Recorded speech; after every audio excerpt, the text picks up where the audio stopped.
Hey guys, it's Lan. Just a quick update. I just beat Chica and am now moving on to the Sanctuary Fortress and Echoes. All without the Dark Suit, mind you. It's actually pretty easy to pull off. I'd say there's only two slightly difficult parts. The Ghetto Jump to Torvis, and obviously the Boost Guardian, which I really didn't have that much trouble with. Anyways, this video isn't about that. This video is for me to rant and complain at the spur of the moment like I tend to do. While I love the Metroid Prime series as a whole, and I do think the first one was a great transition into 3D, I do need to address this. 4 huge fucking flaws I hate about Echoes. Now, I greatly enjoy Echoes. I do. The experience as a whole is almost as immersive as Prime. But I'm not a fanboy who will tout his games as flawless, and when they have bullshit, I will call them on it. Problem number 1. Agon wastes. It's right in the name, a complete waste of fucking time.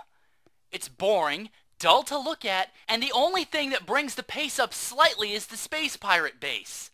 Second, the goddamn map itself.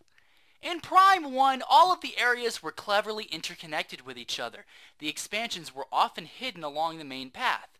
They didn't have 50 rooms devoted to missiles or energy tanks like In Cache A or Storage B.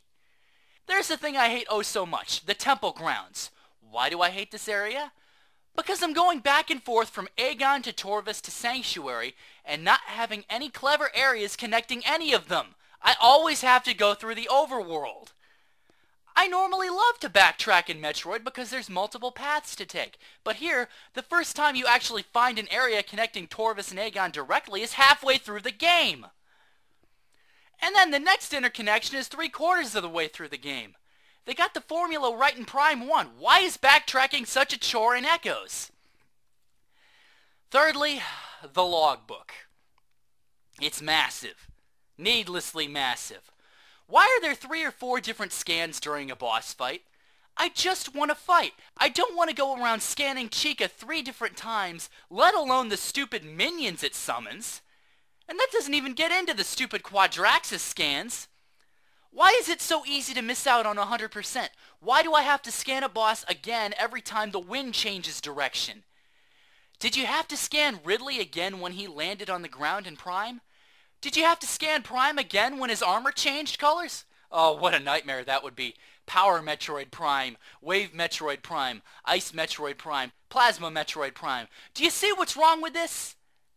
And that's another thing. Why is the logbook comprised of each enemy twice? Is there really such a big difference that I have to scan it again when an Ing possesses it? All that changes is I have to use a different kind of ammo. The Alpha Splinter and Alpha Sandigger both give you very little time to actually scan it before they get possessed, and then you have to scan it again. Now, I'll be fair, Trilogy fixed a lot of this, so you only have to scan them on your first playthrough. So the needless scanning is eliminated in subsequent playthroughs. I've never played a game where my third experience will be better than my first or second, but lo and behold, Echoes is here. And just as a little side note, the 3 bosses in this game, actually 4, why not? The bosses in this game, they took a page straight out of Donkey Kong Country's playbook. They're just bigger versions of standard enemies.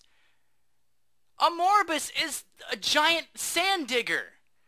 Chica is a giant war wasp, and Quadraxis is a gigantic metal spider, whatever those things are called, in Sanctuary.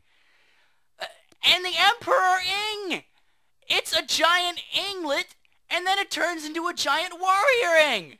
Do you see the problem here? Fourthly, is a problem throughout the whole Prime series, but mainly in Echoes because of the beam ammo.